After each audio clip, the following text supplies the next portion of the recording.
Thanks to the immense success of King Kong vs. Godzilla, a sequel was quickly put into production, and Mothra vs. Godzilla was born. Here Godzilla faces off against one of Toho's own kaiju creations, Mothra. The success from her initial film in 1961 sparked Toho to pit the two in a crossover battle. Mothra vs. Godzilla is a fight between two of Toho Studios' most popular monsters. Most notably, this film is the last where Godzilla would serve as the villain. Following this film, Godzilla would transition into a hero and defender of Japan. Mothra vs. Godzilla is also considered one of the creative high points in the Godzilla series. The movie's main characters and good guys, Ichiro, Junko, and Professor Shinzuki, are a great trio. Akira Takarada returns as Ichiro, which is great, as well as Hiroshi Kazumi. These characters are interesting, and it's fun watching them when they are all together. This movie does a good job showing how unstoppable Godzilla is and how much of a force of nature he is. In this movie, Godzilla is less campy and more serious and menacing. His design is very imposing.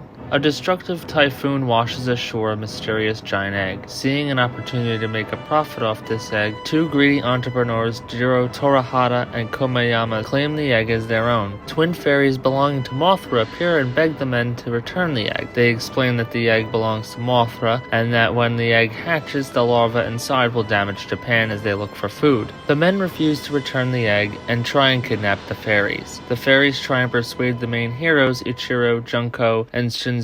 After pleading with him again, Torahata still refuses and puts the egg on public display. Godzilla reawakens near Nagoya and goes on a rampage, disrupting Torahata and Komayama's plans. This leaves Mothra as Japan's last hope. The heroes go to Infant Island to plead with the natives and eventually convince Mothra to rescue Japan. Godzilla seems almost impossible to stop as every military operation fails. Mothra eventually comes to their aid, but the battle is short-lived. Mothra is at the end of her life cycle and Godzilla is able to gain the upper hand. With all hope seeming lost, Godzilla continues his rampage and Mothra dies, passing her life force onto her offspring. The egg eventually hatches and come out two Mothra larvae. Desperate to stop Godzilla, the larvae enter the action and fight Godzilla. The two use teamwork to outwit Godzilla and send him plummeting back into the sea. Due to the incredible success of this film, Godzilla would return later that year, 7 months to be exact, in Ghidorah, the three-headed monster. This movie is pivotal in Godzilla history because we watch Godzilla transform from villain to hero. Mothra vs. Godzilla is a classic Godzilla movie no G fan should miss. I still remember when I first saw this film when I was younger. I also remember not being very fond of it due to Godzilla being thwarted. As I got older, I came around on the film and have come to respect it. I would give this movie 4 out of 5 stars. The sets and effects are fantastic.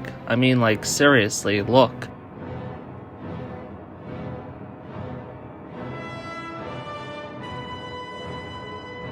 The story is interesting, especially the monster fights or Godzilla's rampage. The Godzilla suit design is top-notch, certainly one of my favorite Showa-era designs. If you want more information on that suit, check out my Mosu Goji suit video. Lastly, I think the score is memorable and the characters are fun. We root for them the entire story, and the villains get what's deserved.